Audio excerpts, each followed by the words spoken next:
धर्म धारण करने का विषय है। पहले की स्त्रियां, पहले के पुरुष, इन दोनों में क्या होता था? राम में धर्म है। इसलिए कहता हूं अपने बच्चों में धर्म को रखो।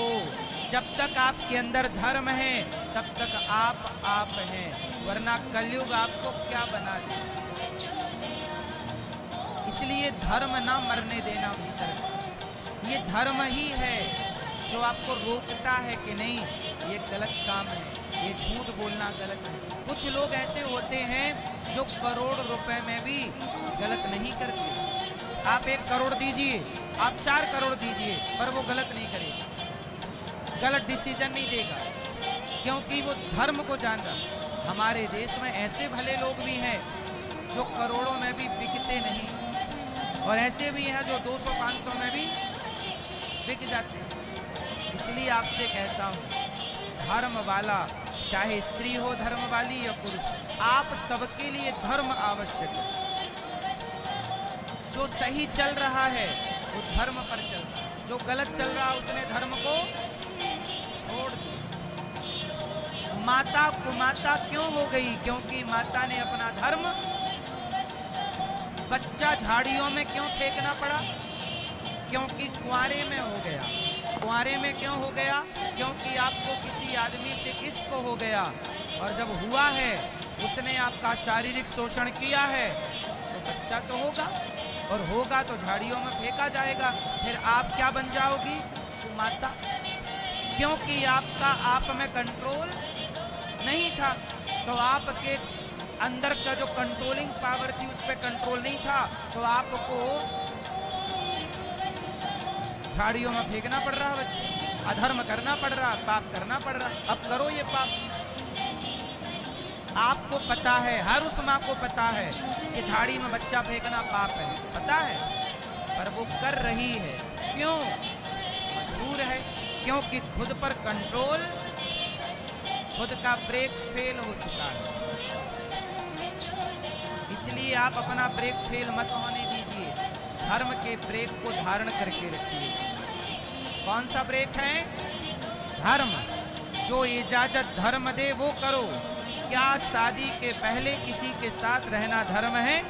क्या विवाह के पहले शारीरिक संबंध किसी के साथ बना लेना, स्त्री या पुरुष के, क्या धर्म है? धर्म इसकी इजाजत? तो बचो ना, धर्म से चलो, ये अपराध होगा ही नहीं।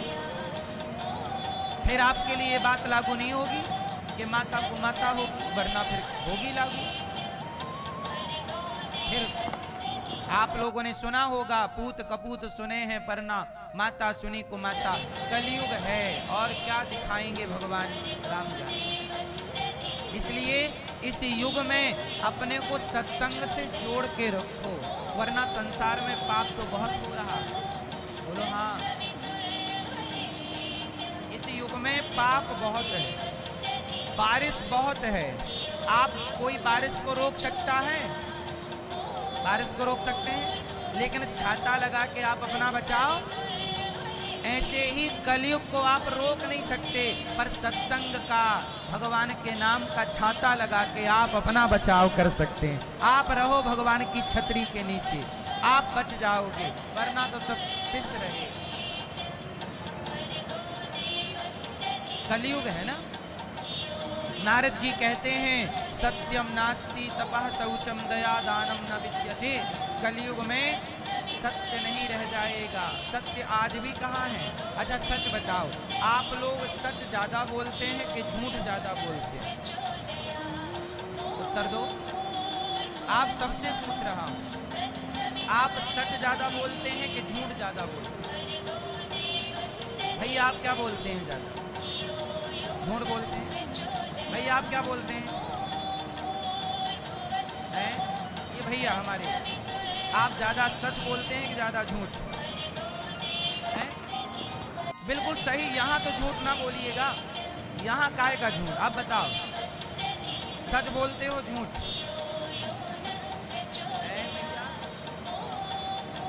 सच बोलती हो आप मैया, झूठ नहीं, झूठ बिल्कुल नहीं।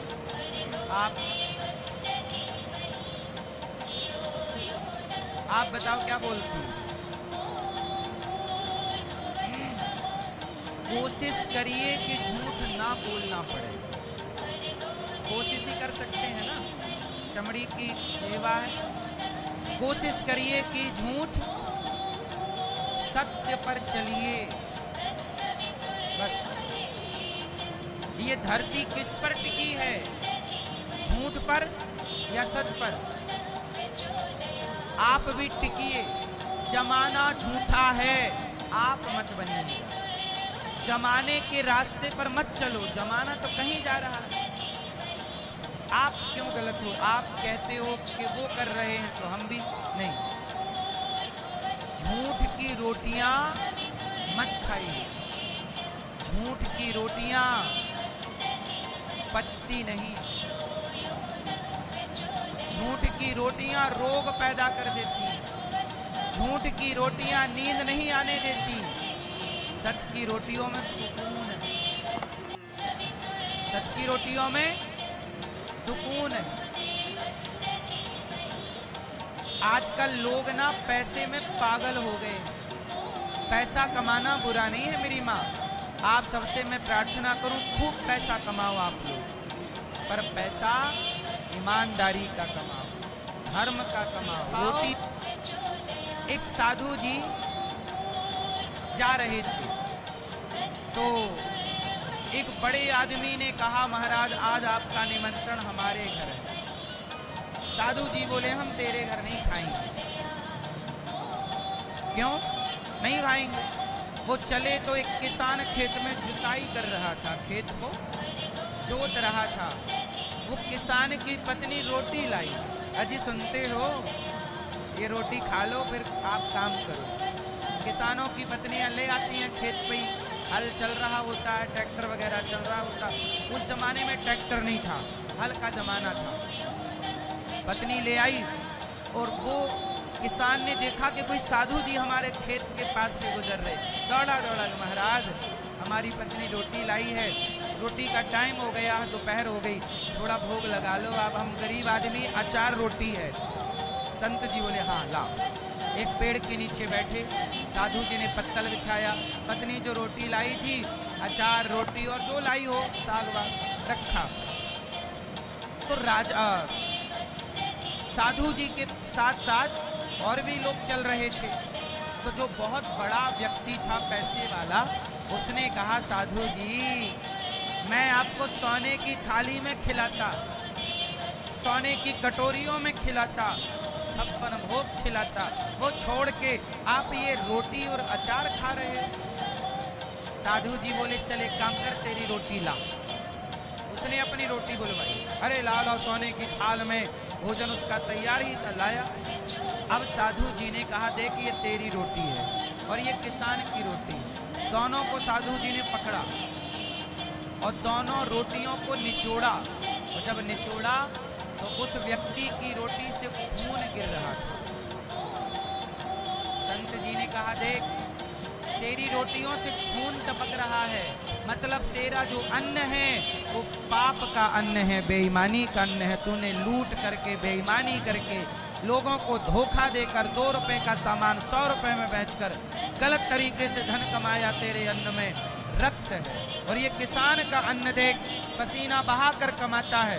इसकी रोटी निचोड़ी तो उसके रोटी से दूध की धारा बहने लग गई। ये देखिए, बस मेरी माँ बेईमानी की रोटी खून में भीगी। आप सच बताओ, कितने लोग हमारे देश में सरकारी, सब नहीं, मैं सबको नहीं कहता, सरकारी विभाग में किसी भी फील्ड में लोग हों, आप बताइए पैसा लेके काम कर रहे हैं कि नहीं? सब नहीं, कुछ की मैं बात कर रहा हूँ, सबको नहीं कह रहा हूँ। सब गलत है, मैं ऐसा नहीं कहता, कुछ गलत है। बताइए, पैसा लेके काम कर। अच्छा, जो पैसा देने वाला है वो सामान्य व्यक्ति है, मजदूर है, आपकी तरह सामान्य व्यक्ति, थोड़ा कमाने वाला। अब सोचिए, जो आदमी महीने का 10,000 कमा रहा है, महीने का 15,000 कमा रहा है, यदि उससे 1,000 की घूस मांगी जाएगी, उसके लिए 1,000 तो बहुत बड़ा हो गया। वो दे रहा है तो रो के दे रहा है, वो पैसा तुम ले रहे हो बेईमानी का, वो तुम्हें बचेगा नहीं, पर तुम ले रहे हो क्योंकि तुम्हें पैसे से प्यार है। तुम ये नहीं देखते कि ये पाप है। इसलिए जितने भी लोग इस तरह के बेईमान होते हैं, उनकी औलादों को देखना,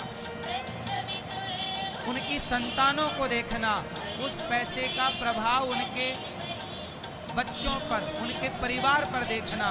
परेशान है वो, कहां जाएगा? क्या ईश्वर अंधे हैं क्या? तुम बेईमानी करके कब तक बचोगे? कहां जाओगे?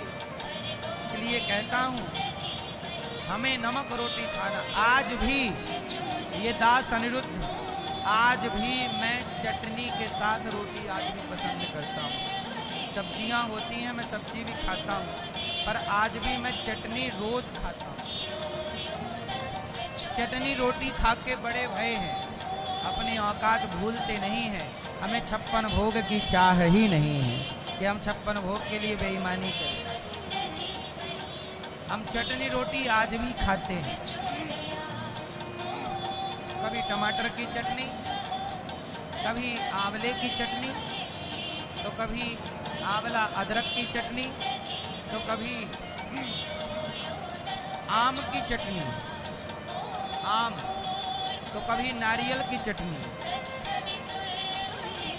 जिंदगी बड़ी सीधी होनी चाहिए।